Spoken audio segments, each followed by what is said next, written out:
everyone, it's me, Marie. I'm back. I'm going to be using the Spellbinders stamp and die set today. Spellbinders sent me a few things to work with, and I was really excited to work with these stamp sets because they're really cute. I'm going to be making sort of a new baby card with this little stork. And so I have it in my Misty with my Brutus Monroe detail ink. And when you're using a cling stamp like I'm doing here, you want to make sure that you pull that foam piece out from the back of your Misty. It's usually behind your grid paper.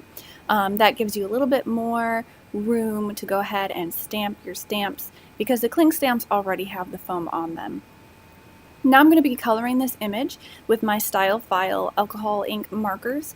I love these markers. They're sort of an alternative to Copics. They're a lot cheaper. I got mine through Brutus Monroe. They're easy for beginners. I'm a beginner. I haven't done a whole lot of alcohol ink coloring before, but I love using these. I get some really great blending with them, results with them when I use them. Usually I pick about 3 different colors that are kind of in the same family, like a lighter shade, a medium shade, and a darker shade, and then I just blend those out. So I'm doing a little bit of pink here on this blanket, and then I'm going ahead and coloring the rest of this image. For the little baby, I'm just using a little pastel pink and then doing some really light shading. I'm not going to do too much on this image. And then for the stork, I'm going to be using a few grays here and there to kind of make him look white. But if you have an image that you want to look white, you do want to add a little bit of shading. So some gray in a few areas where it would be darker kind of helps it to look like there's a little bit of shading, but you still kind of think it's white, if that makes sense. So I'm taking about 3 different colors of gray and just blending them together. I like to start out with my lightest color and then do like my mid-tone color and then do the darkest color. And then I go back with my lightest color and just blend those all together. So that's what I'm working on here. I'm just going over the areas where there would be a little bit more shading. So under the wings, under his hat, and you can see it's got a little bit of gray to it, but I left a little bit of white, so it's a really light stork image. Now I'm just testing out a few yellows for his beak and his legs, just to see what those would look like. I'm only using 2 colors here, one light and one darker yellow shade. For his hat, I decided to go with some blue, so I'm using a really light blue here, and then I'm going to come in with a darker blue. This is a sort of a grayish blue, and I'm going to put that around the edges and then blend that out again with my lighter color. So my image is all colored here. I'm going to add a little bit of detail to this little blanket with a white gel pen, just adding some really nice white polka dots or little spots there. You can't see it too well on camera, but it adds a little bit of texture. So I'm taking the coordinating die from the stamp set and I'm just putting it in place with a little bit of the purple tape. This tape is great for die cutting. It holds your dies down, but it does not tear or leave any sticky residue after you run it through your die cutting machine. So I'm using it in my Sizzix today, just running it through to die cut my image. And you'll see here how well that purple tape comes off and how well this die cut looks after it's all cut out. Sometimes I like to use my purple tape again, so I either stick it to my Sizzix or somewhere I can easily find it again, or sometimes I just use it, leave it on my dies, and so it'll be there for the next time I use that die. Now I'm going to do some ink blending for the background of my card. I'm using my Brutus Monroe Surface Inks. This color here is Rock Candy. It's a really light blue, and I thought I would go with light colors for this card just to keep it a little bit softer, a little bit more pastel.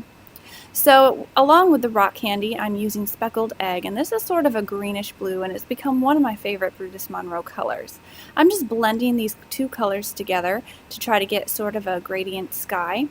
And you can see there with my left hand, I have a piece of plastic packaging that I am putting under my hand. That way I don't get any smudge marks from my fingers if I have touched the ink at all. And I do apologize that the camera is shaking a little bit. I have a little bit different of a setup with my camera now that we've moved. It's sort of resting on my desk, so once I do some ink blending or similar type techniques, it shakes the camera a little bit. So I apologize for that.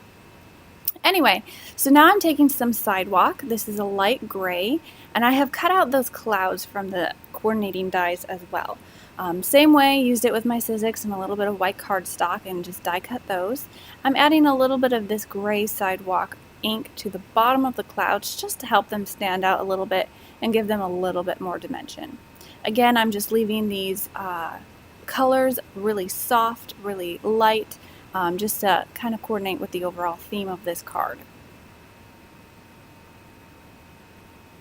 So when you're ink blending, a lot of times it's a good idea to get a little bit on your foam blending tool, start off of your paper and blend on gently in circular motions, and that'll help you get a nice even soft application of your ink and should help you not get any of those just harsh marks from your foam blending tool.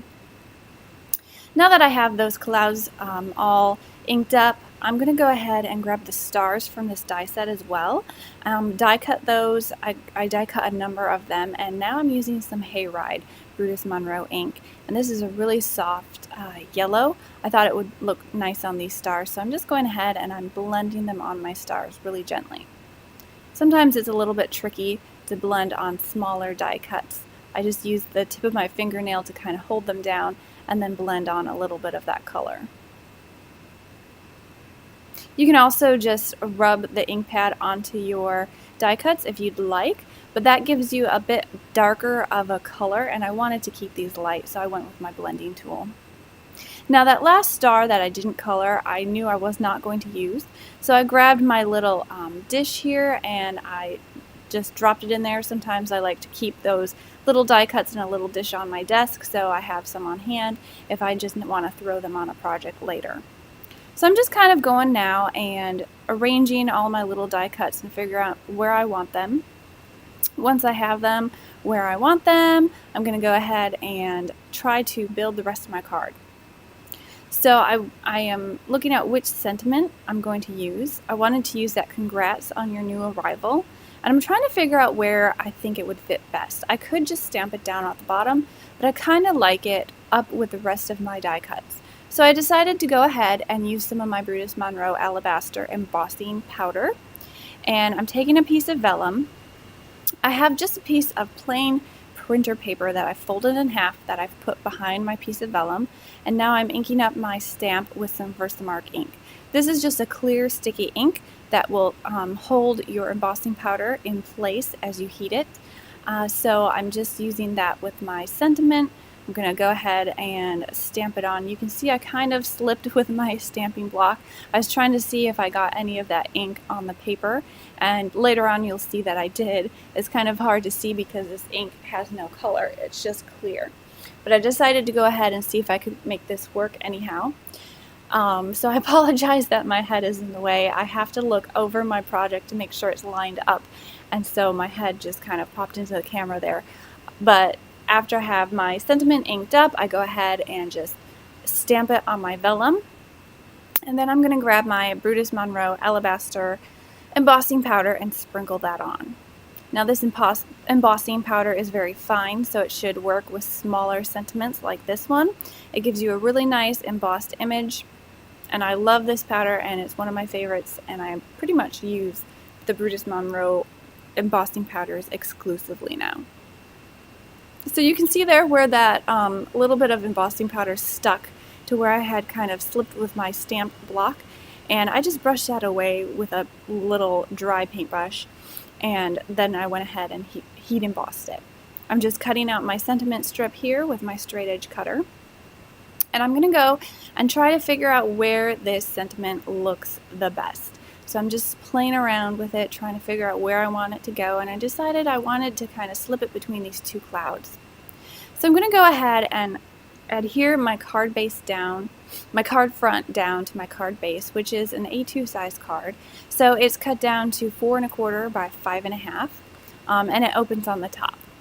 So I want the top of my card base to have that ink blending on there, and so I'm just adhering it down, and now I'm going to add on all of my other elements.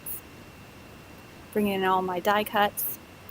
And I'm adhering these little die cuts down with a mixture of my Brutus Monroe craft glue, and I'm going to use some foam adhesive as well. I kind of like to pop up some of the embellishments and die cuts on my cards and just give it a variety of different heights, because that's a little bit more pleasing to the eye.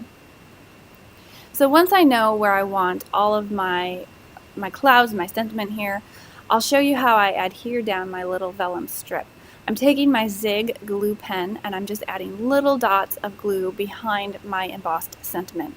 Sometimes when you're using vellum, it's kind of hard to adhere it down if you don't want to see the adhesive behind. So one of the best things I've learned is that this Zig glue pen works really well to hide it behind where you've embossed your sentiment, or if you can kind of put a little die cut in front of it or something, then you can hide the glue behind that. But this worked pretty good, and this glue always holds well for me. So I'm just getting it in place there, pushing it down so it'll stick. And then I'll go ahead and I'll trim off the edges that are hanging off a little bit later.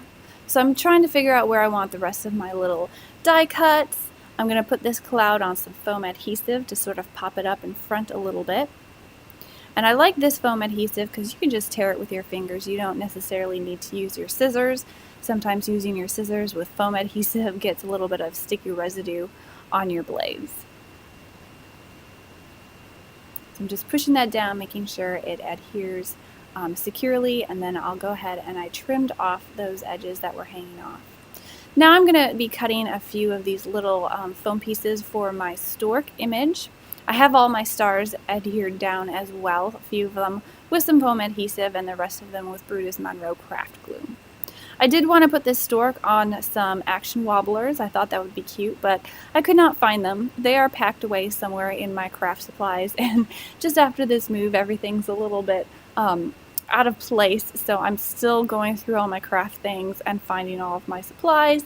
So I'm sure I'll find my action wobblers at some point, but for now, craft glue and foam adhesive worked pretty well for this card.